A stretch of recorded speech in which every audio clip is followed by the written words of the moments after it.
Our main speaker today is Dr. Lex Fullarton, who began studies at Curtin University in 1974. He completed his Master of Commerce in Taxation at Curtin in 2004 and was awarded a PhD in Taxation Law from the University of New South Wales in 2013. Dr. Lex Fullarton is an adjunct professor at Curtin Law School and has a PhD in Taxation Law, which he completed at the University of New South Wales. He has a number of letters after his name that are too long for me to mention tonight. I'll let him tell them to you if you wish to contact him. Lex was also awarded the Western Australian Environmental Award of 2008, in the winner in the Community and Energy Efficiency category, as well as the Regional and Community Awards in 2008, the winner of the Horizon Power Leadership and Innovation Award. So Lex Fullarton's video will proceed. We will be followed with a panel session, and we'll introduce Dr. Chris Jones, who is the Secretary of the Australian Electric Vehicle Association and a well-known EV advocate in Western Australia, probably the most knowledgeable of all participants in this space in WA. And in addition, we will have Steve Baird, who, as Kate mentioned, is the Portfolio Strategic Projects Director. Steve is a very accomplished individual who's been with the Department of Transport for 3 decades, I believe. Steve will join us to give us some flavor of what the government position will be. So I'm going to pass it back to Kate now to play the video. If you're having trouble, as Kate mentioned earlier, if you're having trouble hearing the video, please go to our website or Facebook page and click on the link and go to the YouTube page directly, and then come straight back in for the Q&A session immediately after the playing of this video. So I'll pass it over to Kate to launch the video for us. Hi, I'm Lex Fullarton. Welcome to my presentation on the impact of changing technology of motor vehicles on road tax revenue in Australia. My background is that I am an adjunct professor at the Curtin Law School in taxation. I have a PhD in taxation law. I'm a retired tax practitioner. I also happen to be the designer, owner and operator of the Solex solar farm in Carnarvon, Western Australia. It is from that perspective that I put forward this presentation. In June 2016, we took delivery of a plug-in hybrid electric vehicle, which was to serve the basis of a case study for the use of renewable solar energy as an alternative source of energy for motor vehicles in Australia. Prior to examining how much fuel is displaced by the use of renewable energy in electric vehicles in the transition from fossil fuels to electricity for passenger vehicles in Australia and the world in general, we first look at the volume of fuel consumed by the internal combustion powered engines of current SUVs, sports utility vehicles, which are on the market in Australia. And a sample of them are used here. This sample closely resembles those of Galvin's laboratory trials that he conducted in 2017.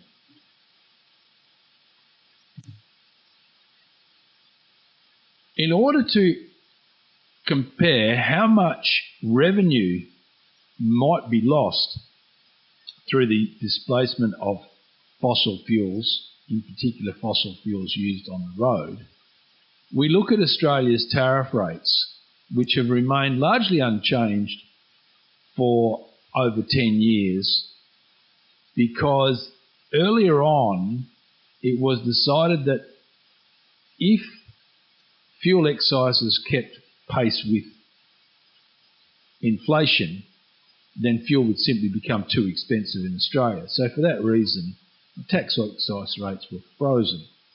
However, in 2015, it was decided that they were not keeping pace with inflation, and indexation of road tax revenue on fuel excises was reintroduced. it is now over 40 cents per litre. Fuel tax revenue in the years 2005 to 2016 varies. Australia has an unusual system. It collects gross excises on all fuel used on the roads. Then it hands back fuel tax credits to certain vehicles, heavy transport and those which are off-road. Despite the fact that fuel excise is not hypothecated or directly appropriated to the roads, it certainly appears that way because Australia recredits the taxes paid by off-road industry and, curiously enough, heavy transport. So the fourth column shows the net revenue, which is about $11 billion in 2016. Let us turn to the growth of electric vehicles in Australia to see what an impact that a change from combustion fuels, combustion engines, to electric vehicles might have. And we find that it's a very, very small base. In 2016, a mere 6,500 electric vehicles were on Australian roads out of a total number of 13.8 billion and over 22 billion of all vehicles on Australian roads. The percentage of Australian electric vehicles was less than 0.03%. It is nothing. It is so small, it's hardly worth this discussion. However, it's been considered that there will be a savage rise in electric vehicles and we must look at the impact on revenue caused by the transition of electric vehicles to road revenue. What do we find? What is the impact of electric cars on road tax revenue? Well, quite simply, it's not hypothecated. In 1959, any connection between road tax revenue and expenditure on roads was cancelled. In any event, the market is so small, it is very little. Let us look at the possibility of future proportions of electric vehicles on Australian roads. If we consider the earlier uptake of cars, which is around about 12%, and we run that through to 2035, at current values, it comes out to about nothing. Okay, so let's assume that it runs at 42.5% compounding, which is what the table indicates on the basis of market update at the moment. We could find that it might rise to 20% by 2035. If one is really fortunate, it might even rise to 30% in 2035. At that point, it might become considerable in that 1/3 of the vehicles on Australian roads would be electric and therefore not paying fuel excise. Does fuel excise make a difference?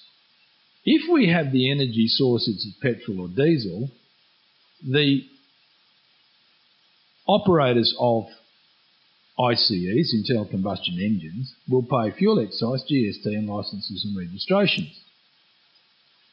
If they transfer to electric vehicles or hybrid electric vehicles, in the case of the case study that we've used here, they will not pay the fuel excise because they're using mains electricity. They will, however, continue to pay GST and their licence and registration. What is interesting is that any pollution that might be perceived to be saved using this method of charging electric cars is a myth. In point of fact, you may even consume more fossil fuel with more pollution because of line losses and generation losses in giving electricity to the car. There's an alternative. One could self-generate by purchasing a generator, in which case there will be no fossil fuel, but you still pay GST on the fuel that you buy after your fuel excise credit, but you would still maintain licence and registration. On the other hand, If you were to self-generate using a solar system, as in our case, you would not pay fuel excise, you would not pay GST, but you would still be liable for your licence or registration fees. Our system used in the case study of the Solex project is very, very simple. You can see it is a very, very basic, simple 15 amp general purpose outlet plug. I've put a meter on that so I can ascertain the data of the volume of electricity sourced for this motor vehicle in its normal day-to-day running, so we can quantify it. It is worth noting that all energy used through that meter from the Solex project is solar renewable energy. There is no mains electricity consumed in this project at all. The solar system that's on the building of the farmhouse which supplies the power station for the case study PHEV is simply a roof-mounted common garden variety solar PV installation. In this way we have a legitimate tax avoidance scheme. We pay no tax simply because we generate our own renewable energy and we purchase no fossil fuels, nor do we generate pollution. There may be factors that make a difference to the expected outcomes. If we were to look at the previous rate of uptake, we find that there's very, very little.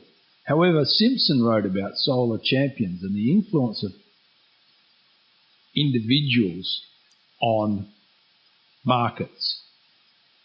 The fossil fuel industry likes the business as normal case.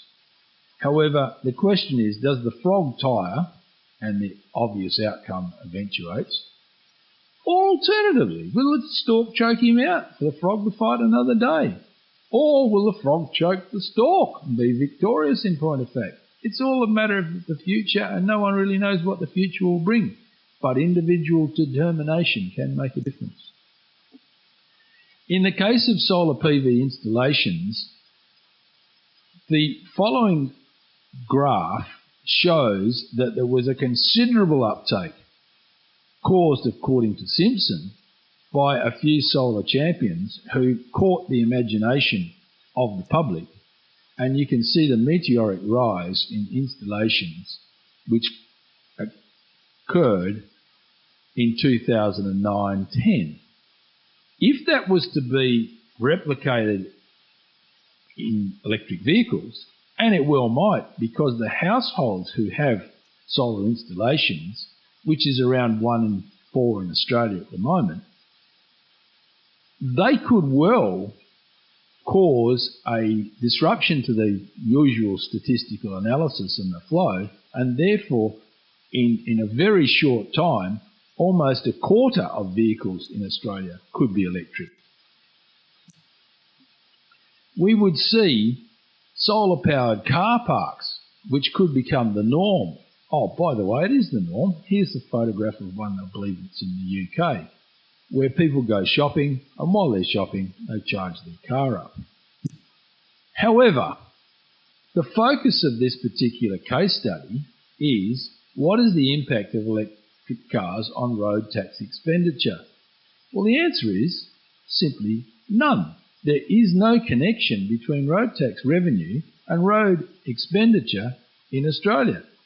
Any nexus or hypothecation was cancelled in 1959. Thank you very much for your patience in listening to this. Bye.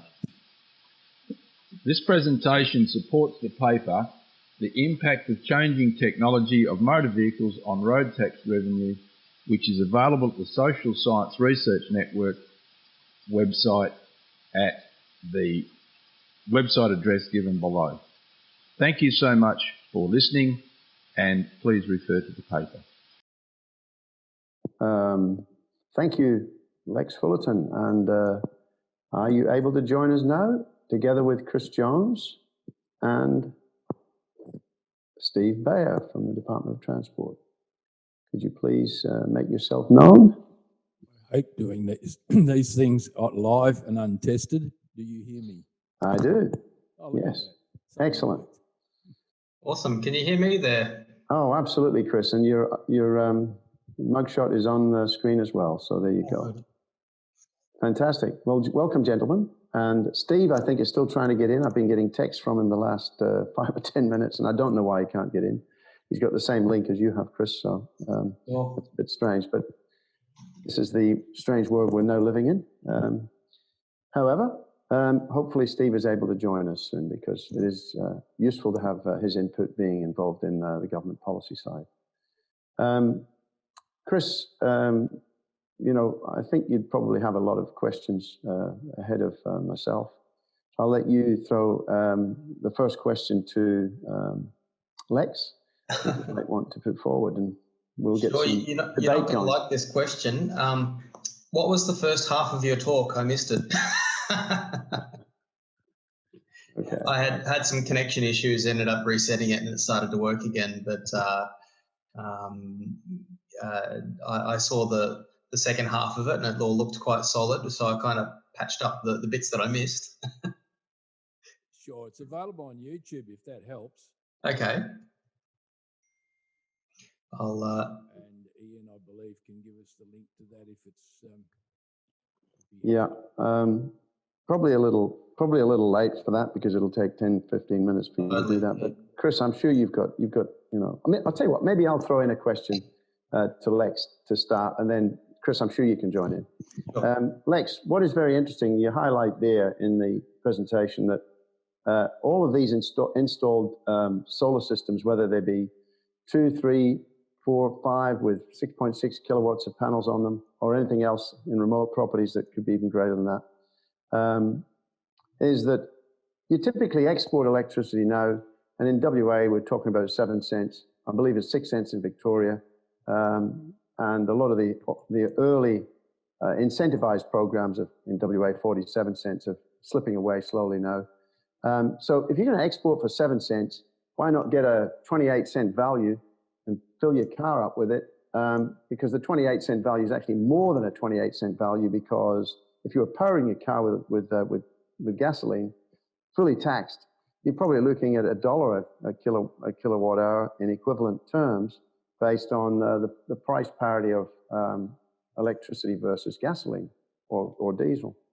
So you do highlight there that this installed base could be the incentive for all of those users to say, wait a minute, we're getting nothing from the government and or from the utilities. We're getting nothing from the utilities back. So hey, let's do other things with this: heat water, charge cars, run our pool pumps at the right time, etc.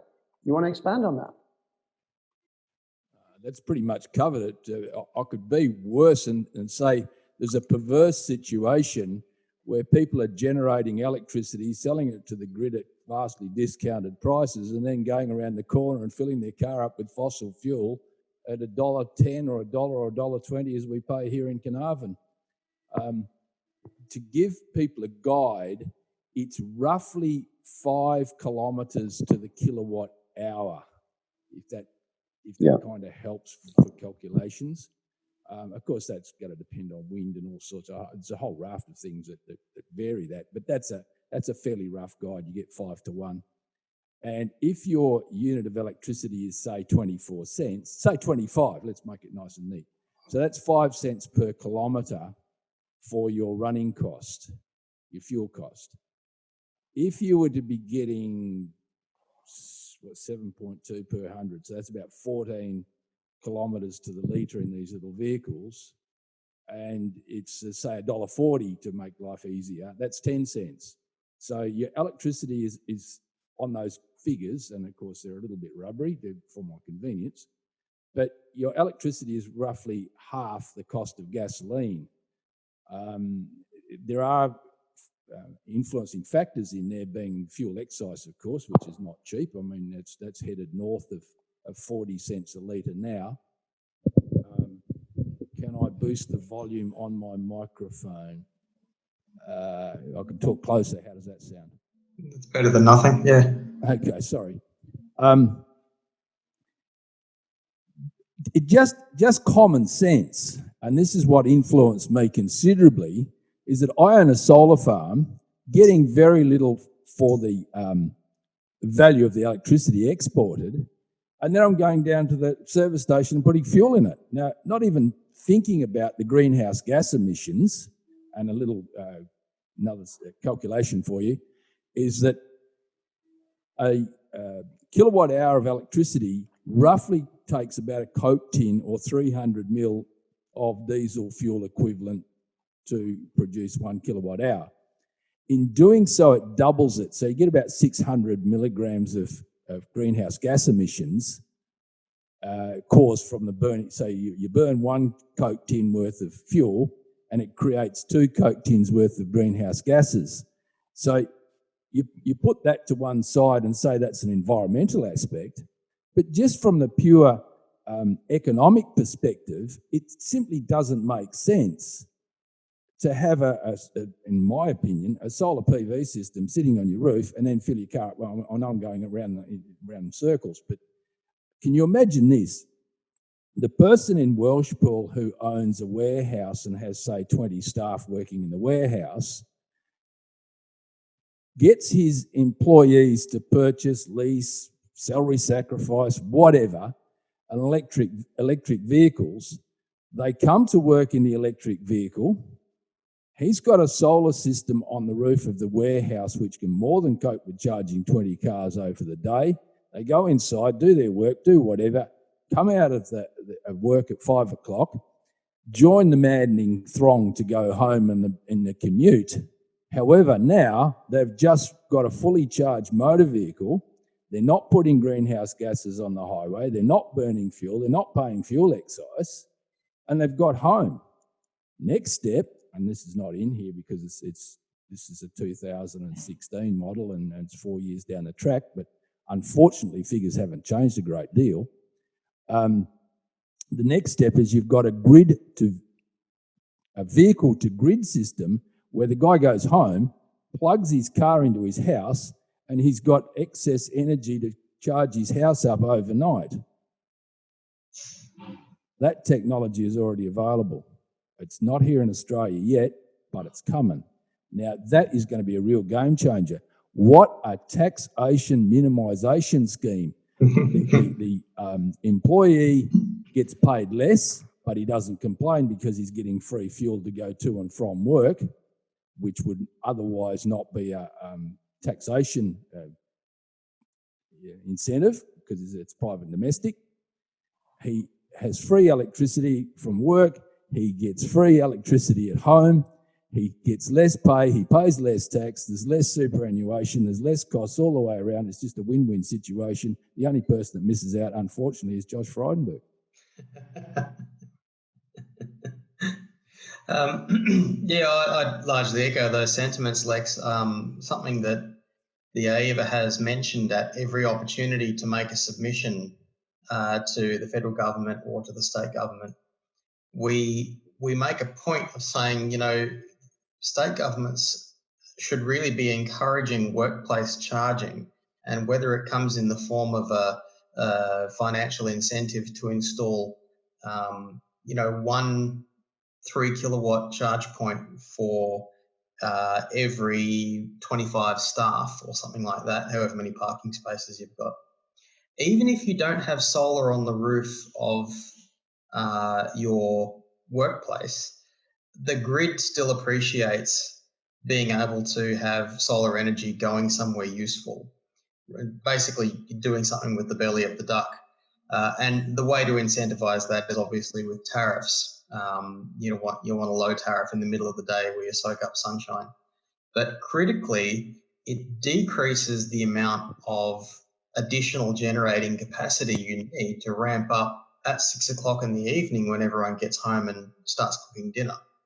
So not only are we utilising spilled solar, we're also decreasing the amount of extra build that we'd need to commit to just to deal with the evening peak. Just for the Dockers as a Star Eagle cops a one-man suspension and Adam Simpson one-on-one. Where's Lex gone? Sorry, Are you there, Lex? I've got some feedback about Adam Simpson being one-on-one.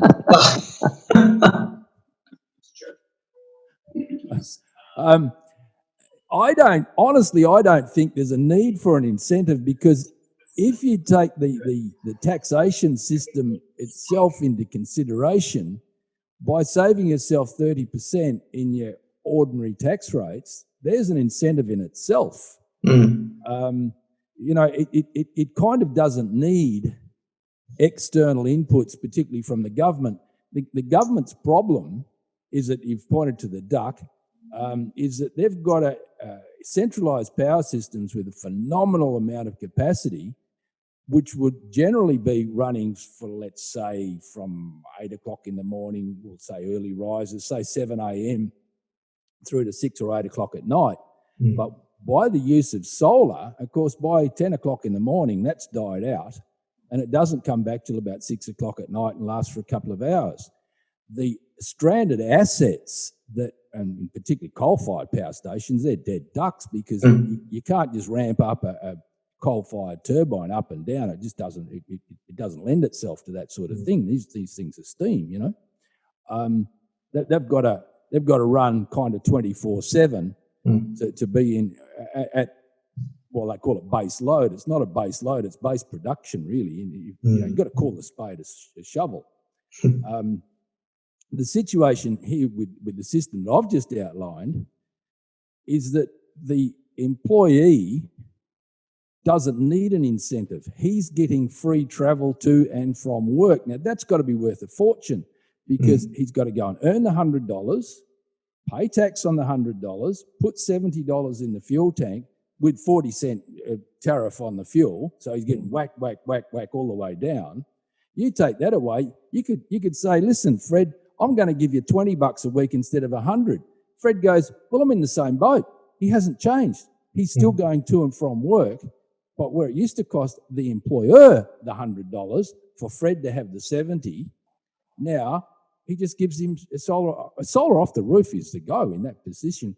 The other situation is with the centralised power stations, they have got huge transmission and transformation problems, because you can't ship this stuff too far at 240 or 440 volts in three-phase.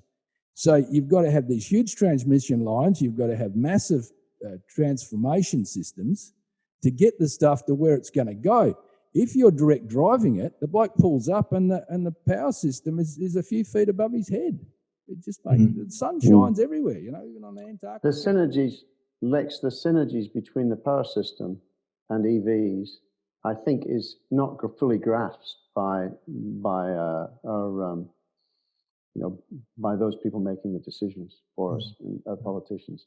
And I think I've had meetings at very high levels of government where I've explained, for instance, that a Tesla has a battery in it that is 5 or 6 times larger, or even 8 times larger than the average battery that would be required on the side of the house. So if you can use that resource, especially if you take it to work, you soak up all that cheap energy, the spilled energy in the middle of the day, as Chris mentioned earlier about the bottom of the duct. Provide some load from the grid, flatten out the duct curve, and then at night when you go home, you plug in, and the software will determine whether the car should be discharging back into the grid at 5:30 when everybody puts the kettle on and the lights on, the TV on, and provides massive load, causes all this ramping in the power stations of assets that were never designed to do it in the first place, burning fuels that are bad for our environment. Certainly if we're charging our cars with that fuel, all we're doing is emission shifting.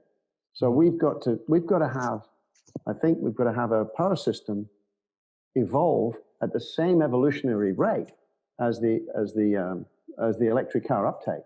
And if we could get policy confluence in that, we'd have some success. But right now we don't have policy confluence anywhere in this country. Yeah, and I might also chime in there. I think even if the vehicle doesn't provide energy to the home, we know that the grid currently manages that ramping satisfactorily.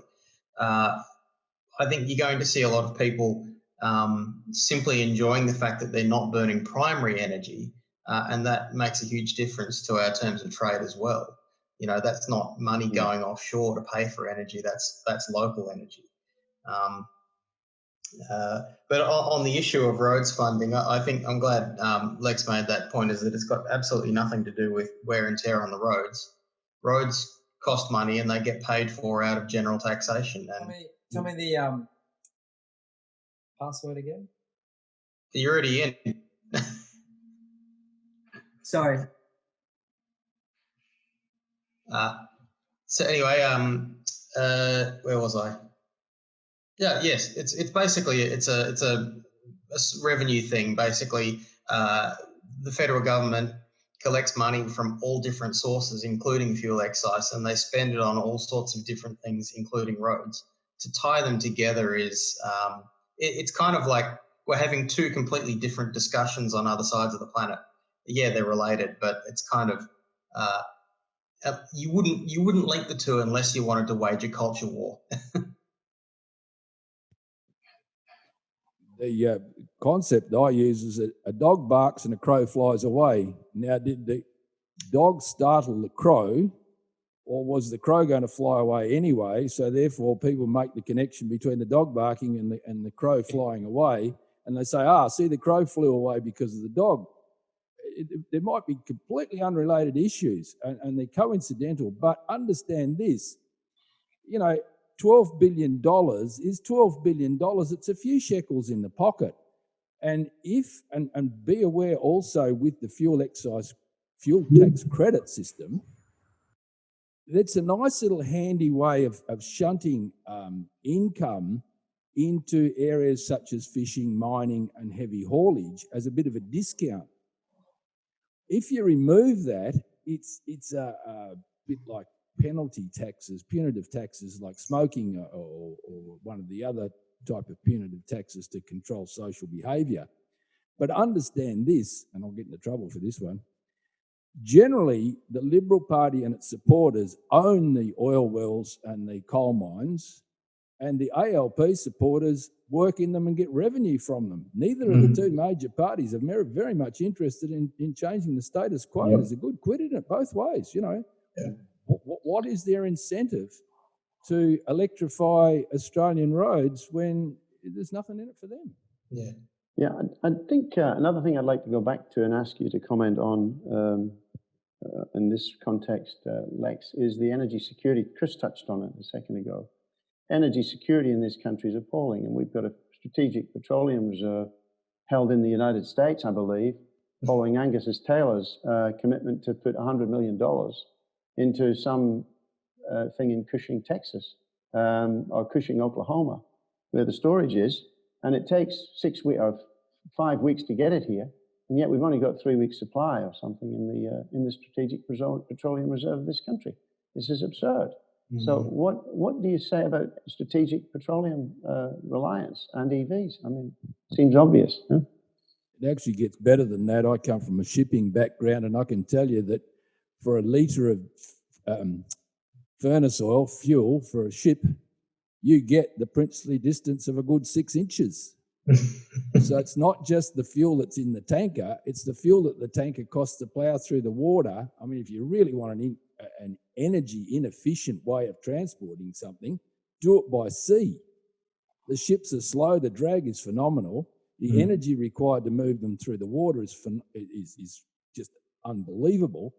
The fossil fuel that's being burnt, the greenhouse gas emissions, but hang on, we're still getting $70 a tonne for our iron ore. So let's ignore all those things. We simply don't have homespun. We used to have homespun oil down here in Kwinana, but in my father's day, it was coming from Port Swettenham in Singapore. It's not just the cost of the fuel, it's the cost of transporting it. And Carnarvon's a classic. Our fuel comes from Fremantle. So, it's a 1,000-kilometre trip just to get here, burning in the truck that's carting the fuel to be burnt in the truck. And then you get to the sunniest resource place in the world, being Carnarvon, where there's Carnarvon, Arizona, and the Andean Plateau, and you've carted all this stuff up for what? Is this a pollution exercise? Yeah, we just had a comment come online in the chat line where Ava Queensland made a comment that the government's lack of interest in electrification of the road network is going to cost them dearly. And I think we all agree with that. Yeah, I would say further to that. Unfortunately, like in Western Australia, oil and gas has massive influence over our politics. And unfortunately, EVs don't have an equivalent lobby group. I think it's good that we don't have more lobby groups, but even if they're pushing for a good cause. But it is kind of a bit frustrating that there is very little political clout in EVs because they're not big employers, they're not big revenue generators for the government. It's basically a nice to have as far as they're concerned. And it can be quite difficult to get the ear of government if you can't say that there's X thousand jobs attached to it. Regardless of the fact that possibly we could actually activate an Australian automotive industry for specialist vehicles, such as off-road vehicles. I've spoken recently to the Ocker people over in Bibra Lake in WA, where, they want to expand and they'd like to see building a hybrid or a BEV Ocker machine. I mean, vehicles like that, if they put a bit of R&D into them, they could provide excellent military vehicles and exports and whatnot, specialist areas. They create a further problem though. This little PHEV only gets, sorry, I call it a PHEV because it's a PHEV and PH meaning for. This little vehicle here gets serviced once a year. It costs $420 to service. It's not really in the interest of the motor vehicle people either, because they like to see 4 services a year and upwards of $500 or $600 a shot. The only guy that still gets money out of these things is the guy selling the tyres. Yes, exactly. And especially if you've got an AC system on your car, you don't have brushes to attend to. So if you've got a BEV with AC system, your maintenance is down to tyres and practically nothing to the brakes. Because, for instance, to give you an example, the Midland to Fremantle line is a DC system. And of course, they heavily use the brakes, more so. And the Joondalup to Mandurah line is an AC system, and they use regenerative braking all the way down to 30 kilometers an hour. So when the train is slowing down, that energy is going back into the system. So maintenance is incredibly low. There's no cooling systems, no fan belts, no head gaskets, no conrods, oil leaks, you name it, that happens on petrol vehicles. So the benefits are huge. And I think, Chris, you make a good point. The business for automotive will change dramatically. And we even see that, for instance, Tesla's business model, if you break down in a Tesla and you have a major accident in a Tesla, it's not going to the local automotive shop, it's going back to Tesla. And that's part of their business model, so they can make a little bit extra money on that and take it away. So, I mean, look, it's onwards, upwards. Eventually, we're going to have vehicles that are, you'll buy them on a per kilometer basis. And I think taxation will have to come, but how they do that. Now, I'm very interested to ask you, Lex, what do you see as a business model in the future for taxation of EVs? How do you think they're going to implement it? For instance, I've got an EV that doesn't have all of the bells and whistles of, GPS readout of my trip details. So how are they going to force me to be paying for my kilometers? These kinds of things, these kinds of questions. New vehicles coming in might have a tax section in them or something. Could you comment on that? Sure.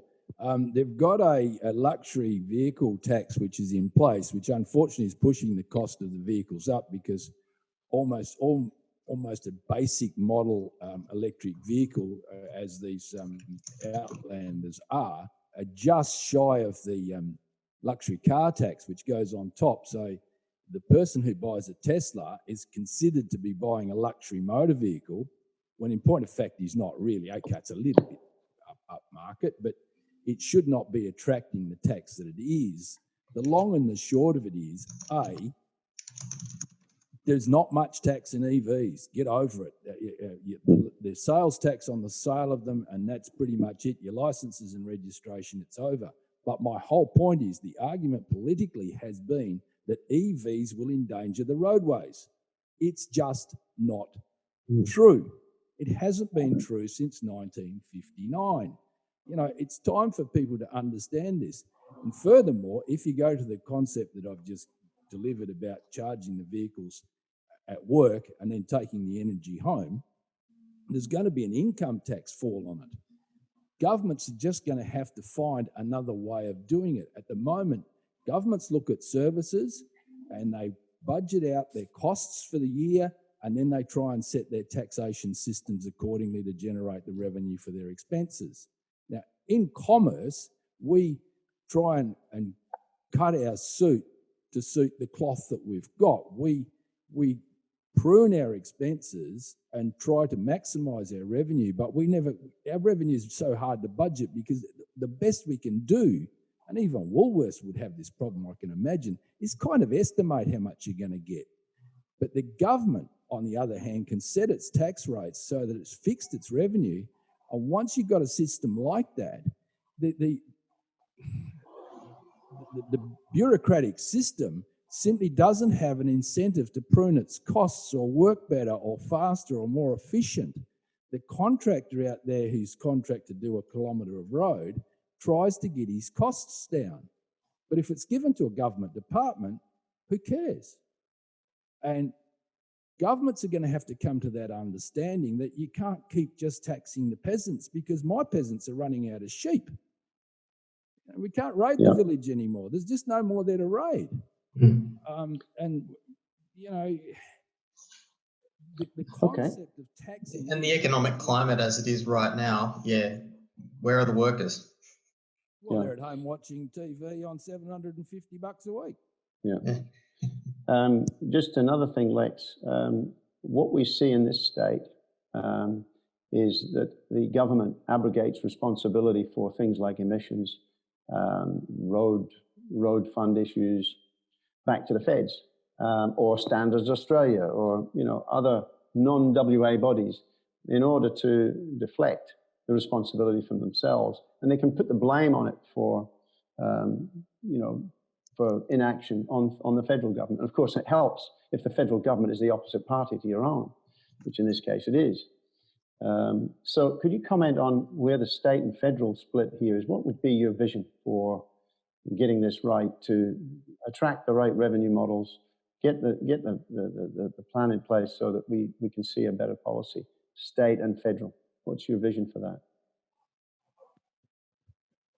Well, if I may, before I start, I noticed that Brendan M has put a note, and I unfortunately used to be a public servant, so I don't mean that was unfortunate, but I know what the person's talking about. If you don't spend your budget, they cut your income for the next quarter, so the incentive is to spend money rather than to save it. Perhaps something like if you do a job better, you get an incentive in your spending rather than on savings, rather than on being compelled to spend it.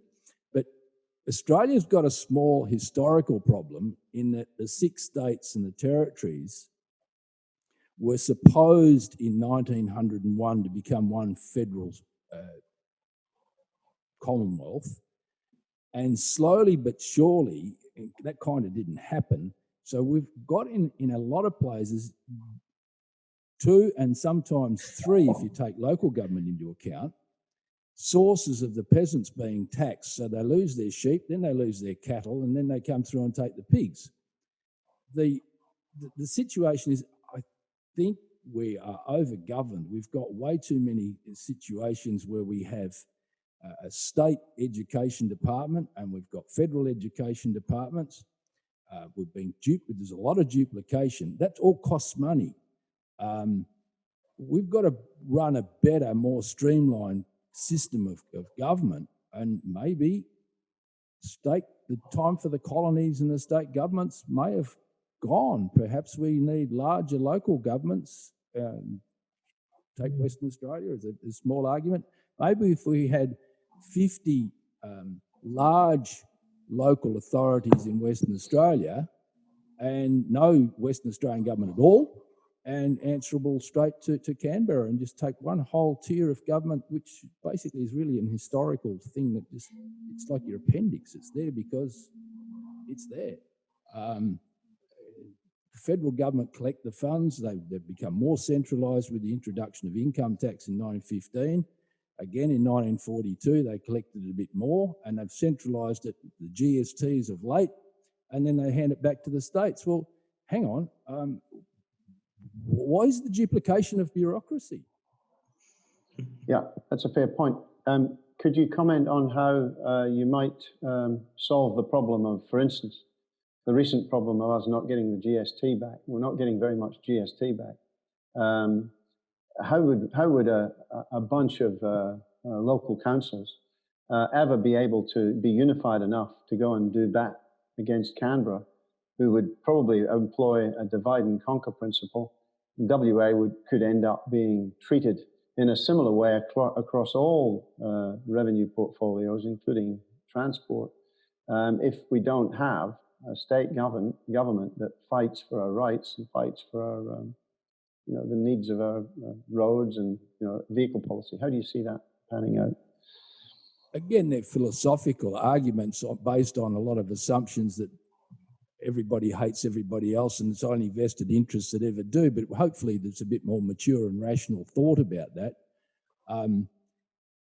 We have exactly that problem with zone rebates at the moment, where we've got 13 seats in rural and remote Australia up against the entire, 50, 112, 114 seats that are in Parliament.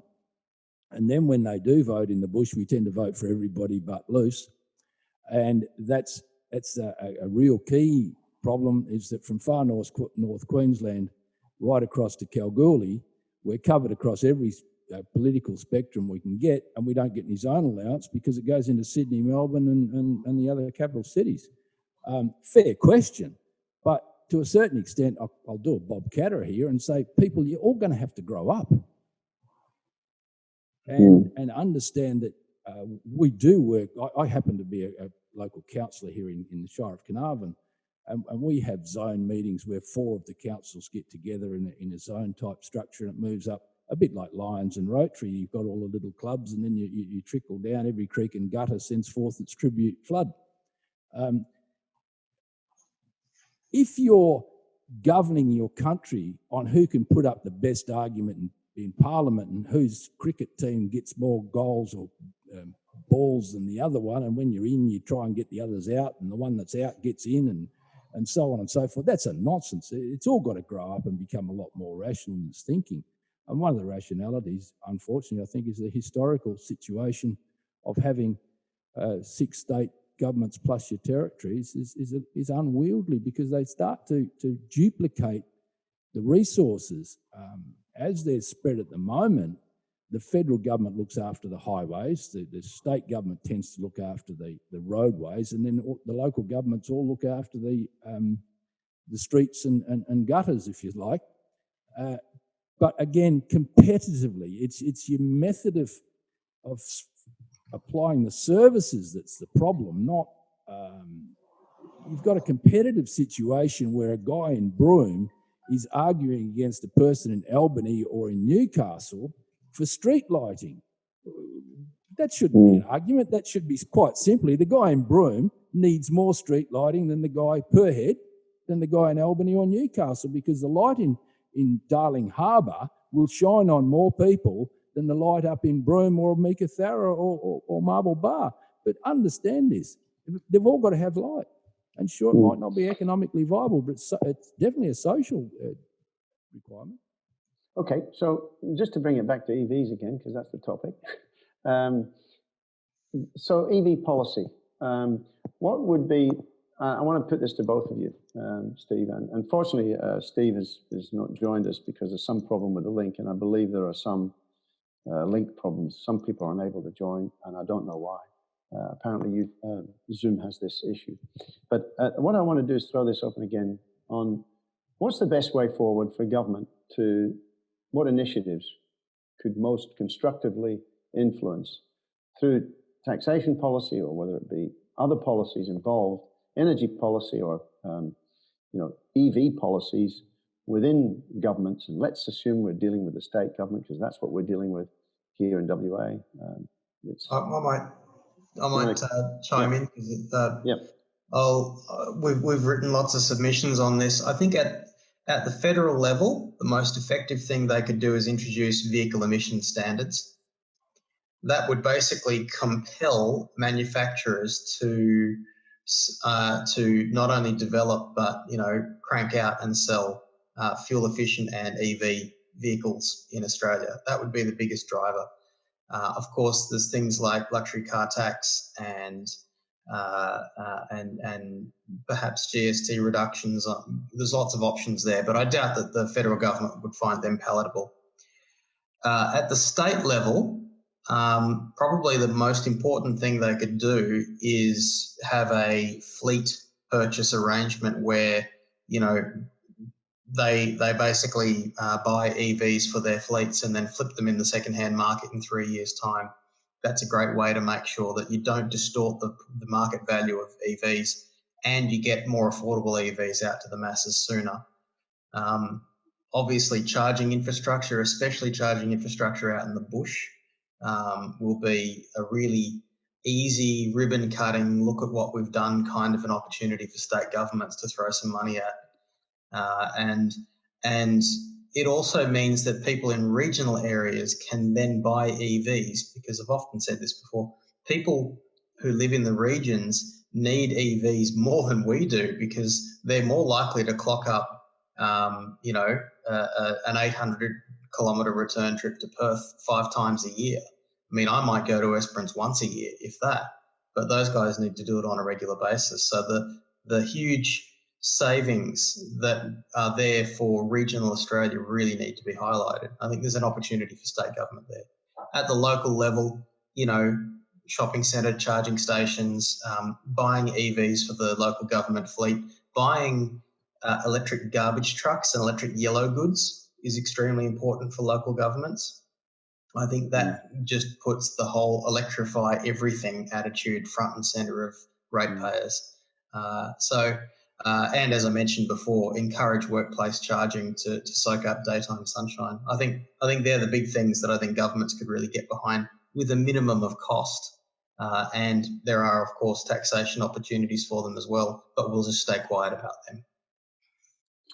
Yeah, interesting you mentioned buses.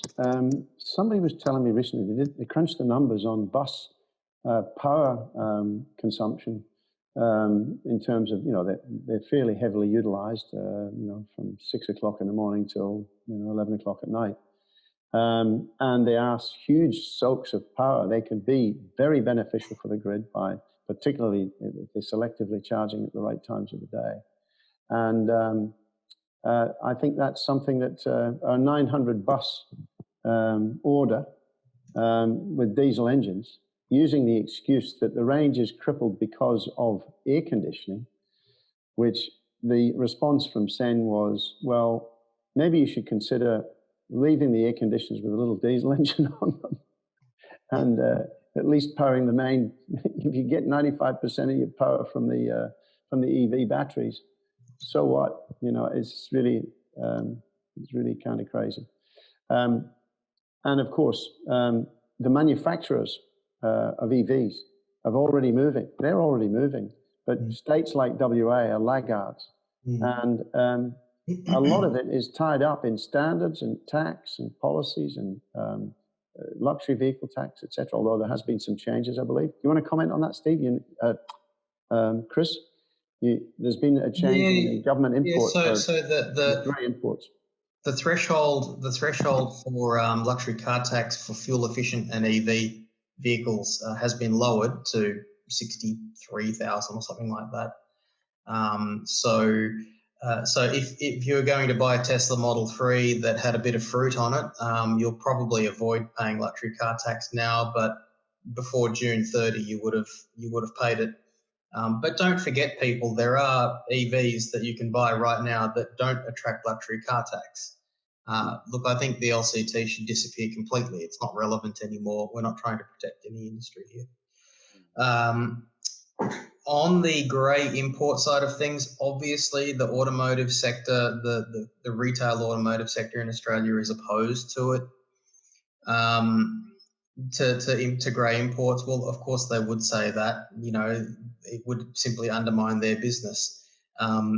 But right now in Australia, we've got a real deficiency of options for EVs, and people on a budget who really want to buy an EV still can't do it, because the most affordable new EV is $50,000 and the most affordable used EV is probably still around $25,000, and it's probably a Leaf with a clapped out battery.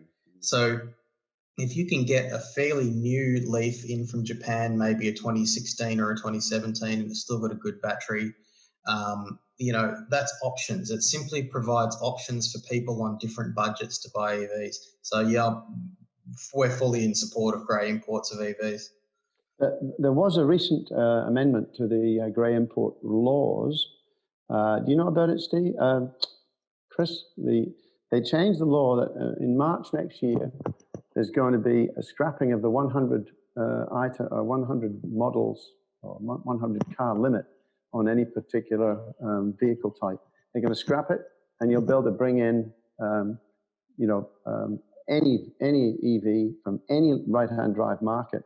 That is another limitation. We've only got the UK and Japan as target markets to bring in cars from manufacturing countries with a right-hand drive production. And therein lies a little bit of a problem. And I suppose getting rid of that block by the DOT or the national DOT. I see Richard Baird is chimed in. I know he's a bit more full bottle on imports of cars than I am. So maybe we bring Richard in. Look, I think that's a good idea. Chime in. Yeah, Kate, could you bring in Richard, please? Richard Baird is the chair of the WA branch of the Australian Electric Vehicle Association. Vice Chair. There we go, Richard. Hello. Would you like to comment on the topic of the grey imports changes and the rule changes on that? Yeah, there is a change coming up in March next year. That is correct. The last I heard was there's going to be no limit on importing any fuel efficient cars. Effectively, it's hybrids and EVs. You won't be able to bring in a model that's being sold here in full volume. It does also mean that the changes also incorporate a change to what the manufacturers can do, in that if they don't want to do a full volume import of a particular EV from one of their other world markets, they can do a low volume import themselves. There was some provisions many years ago where manufacturers did low volume importing themselves for some special models. Mitsubishi did it on a couple of models for, it was a Lancer Evo or something like that. But manufacturers were allowed initially to do 100 vehicle low volume. That now is sort of expanded as part of this, as part of these changes. I've got to check, because the last timing I think was around March, with these new, you probably call it a second phase of changes come in. The import regs effectively changed November last year, but there was a sort of a lag for importers to actually get supporting workshops to actually do the work to compliance the cars. They still need compliance work to be done. It's not as complex as what it used to be, but a lot of the grunt work they have removed, especially for the fuel efficient cars. Right, thank you, Richard. One other thing I would like to throw here, maybe it doesn't relate so much to taxation policy, but with Elon Musk touting the million mile battery, which would be 1.5 million kilometers, do either of you see the possibility that in the future that somebody will say, I need a new car for my battery? Yeah, well, if it's anything like the EMAX scooters that we've been riding around on, the batteries outlast the scooter, but that's because they were really crap scooters. It's an interesting point, because that's one of the biggest concerns people have had about EVs is that, will you need to replace the battery every 5, 10, 15 years? People replace their cars every 5, 10, 15 years. The thing is that they then get on-sold to someone who gets the car for a good deal, but perhaps doesn't need all of the range that it once had anyway. So I think it is a very different way of viewing new or used vehicle purchases. Will it be beneficial? Honestly, I think after about 500,000 kilometres, it's kind of a moot point. You know, I think the average vehicle age is about 300,000 kilometres before it gets scrapped. So, hey, more opportunities for storage on the grid. You know, bring it on. Yeah, I think what you're alluding to there, Chris, is the removal of the battery from the car, because when you put your foot down, you're pulling 600 amps for your motor, but you put it on the side of the house, and the most you ever need is 32 amps or whatever. Barely rolls. So it can run on the side of the house for many, many more years, maybe a decade longer, until the battery is just basically sent to the recycling bin. So you get a double use out of it. Again, another benefit, from the batteries. By the way, just as a matter of interest, the Ajax Stadium in Netherlands is powered in the evenings. Their floodlights are powered by leaf batteries, which I thought was amazing. Used leaf batteries, because they've got a lot of leaves over there in the Netherlands. I thought that was on the subject of resources and industries, and this is where we may have there is no big EV that influences government, pushes them around, but there is big mining, and big mining backs what goes into batteries and EVs. So we may see perhaps with the Lithium Valley project that's happening, you know, in Kwinana, we may start to see a reforming of EV power, political power, through the mining sector. So obviously Western Australia is rich with lithium and nickel and cobalt and other metals that are valuable to the industry.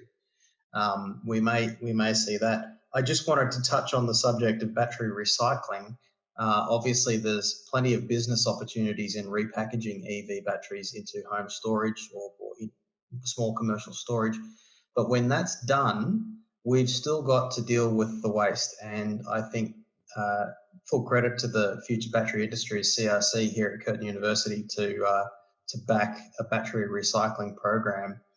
We really need to get the costs of battery recycling down.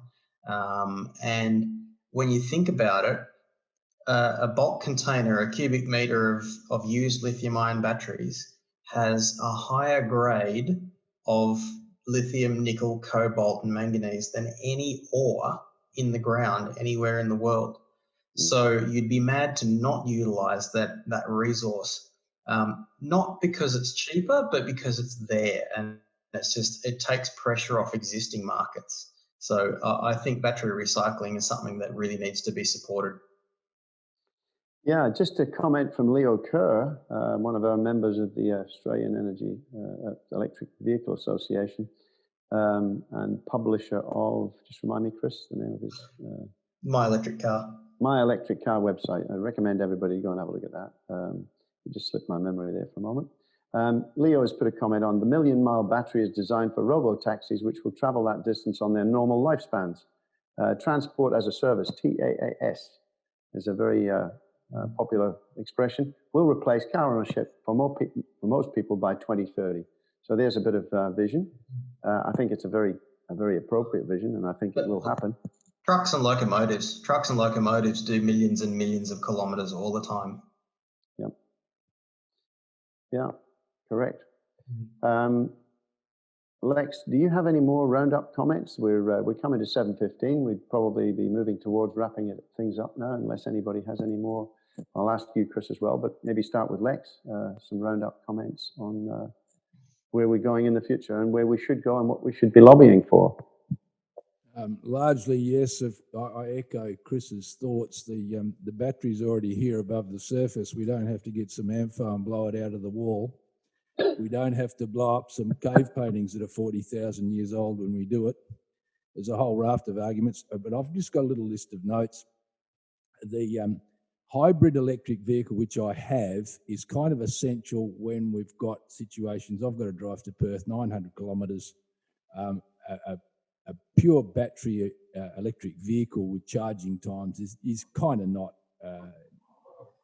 doesn't matter how many hundreds of kilometres it's got. Well, I've got 1,000, so it's just not really applicable to me. But remember, in the stats, even when I drive the hybrid as a petrol-supported vehicle, its fuel consumption is about 5.56 litres per 100 as opposed to 7.2. So I'm not a real purist.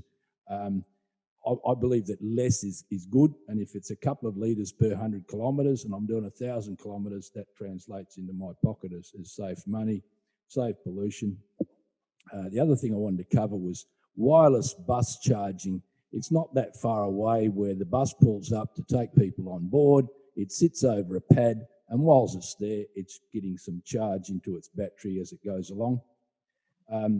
Government incentives kind of remove the disincentive, the luxury car tax, which of course Chris touched on. You don't have to put money into it, fellows. Just take withdraw the catheter, stop bleeding us, and that'll help for us. There's also the concept of existing stocks of ICEs. There's got to be billions of dollars of ICEs in stock that sales reps are already trying to get rid of. I'll bet you that if you go down to one of the car dealers and say, look, I want an electric motor car, he'll take you over to the latest little ICE and try and flog you that one, because you've got to get rid of that. Of course, there's the total ownership cost, which Chris has put to, but I'm going to finish with what I think is the ace. What is the value of cleaner air? If you're running between the University of Western Australia and the bridges there along Stirling Highway, and you're sucking in a lot of diesel doing it, the exhaust fumes are going into the lungs, they go through the powerhouse into your blood system, you get a good old dose of diesel particulate and all the bits and pieces.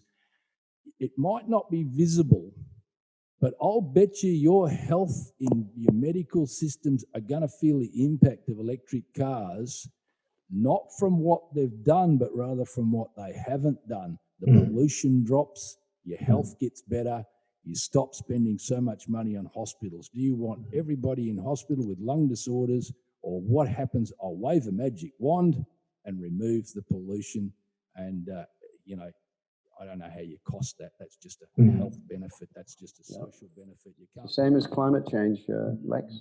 Same thing as climate change. There's a cost. Just on the range anxiety issue, I remember reading in the US, the average car travels 60 kilometres a day or something. I just checked. The average vehicle in Western Australia travels 12,278 kilometres a year, or 33.6 kilometres a day. Yeah. So where's the range anxiety, boys? Yeah. There's a bias there. You've got 95% of your population within the visions of Parliament House's veranda, but for us, 2 or 5% outside Gin range, not anxiety but recharging does become a problem. And as I said, for the percentages, it really doesn't matter. I'll chuck 10 litres of fuel in it. I don't care. The 10 litres of fuel is neither here nor there. When you put it alongside that, I don't put fuel in the car for months. In fact, I've got a problem. My fuel goes stale. Chris, do you want to have a wrap up now, where you see things going and what we should be doing? Yeah, look, I think I was arguing with someone on Twitter. I always promise I shouldn't do this, but I was arguing with someone on Twitter who's a motoring journalist of sorts, I suppose. He was arguing that, well, EVs are still crap because they're powered from a coal-fired grid, and therefore all arguments are rendered null and void. And we were saying, look, there is a genuine benefit to society to not burn fossil fuels and spew that toxic crap into our streets. And the analogy was made with smoking, in that it's a dangerous activity, so it's heavily regulated by government. Now, you've got two separate but very similar issues. You've got greenhouse gas emissions and you've got toxic to humans gases. Well, if you get rid of the emissions by virtue of switching to an EV, without doing anything, you get rid of the toxic things as well. So the electrify everything mantra is really the best way to decarbonise And if not decarbonise directly, get yourself ready to be fully decarbonised as soon as our grid gets cleaner. So yeah, if governments could take that seriously, that would be really lovely. But unfortunately, as we're seeing the terrible nature of discussion around COVID right now, lives are less important than the economy, and I think that's dangerous. That's really dangerous, dark stuff that I just wish people would just fight as hard as they can, because we're talking about lives here, and if you've got someone arguing that the well-being of the Dow Jones is more important than the lives of the people who make up a nation state, then you got something seriously wrong. Yeah. Well, that's a very good roundup, Chris, and I'd like to thank both of you gentlemen for joining. I know both of your time is important to you, and your time issues there. Thank you both for joining us and giving us the very good overview of the EV situation in WA and Australia, and where we're going and where we can go and what the visions are. For our next Send Presents, we will be hopefully able to give our members an overview of the whole of system plan that the government is going to provide us an overview of where they're at on the 31st of July and their interpretation of that and what we will see from it and what we think the Send position is with regard to the whole of system plan, which the whole of system plan itself was as a result of Send's lobbying, and that, as well as the Distributed Energy Resources Roadmap, which has a big bearing on electric vehicles, as well as all of our decarbonisation efforts that are required to get us to where we need to be in terms of our obligations to Paris and to the IPCC objectives, and to our own state's objectives of net zero by 2050, and all of the compliancing that they've put in the EPA regulations. We need to see that they mean business across the departments, and so we'll be making sure that we make our position known respectfully and in a science-based way in order to effect change in this state and hopefully around Australia and then around the world as we set a good example. So thank you all for joining us. Please look out for the whole of system plan review that we will expect to have sooner than later. I would imagine in the next 3 weeks, we'll be able to come back with that and we'll announce it. So please join us for that. So thank you all. And again, Lex and Chris, with apologies from Steve Baird that couldn't join us. There was a link problem. For some reason, he wasn't able to join us, but he will be able to provide us some feedback in due course, and maybe we can have another session later in the year as a follow-up. So thank you all, and we'll call it quits at that. And any final comments from Lex you may have? No, all good. Thank you very much. And we got to the final bit: is clean up the air, clean up your problems. Okay, great. Thanks to everyone, and over to you, Kate.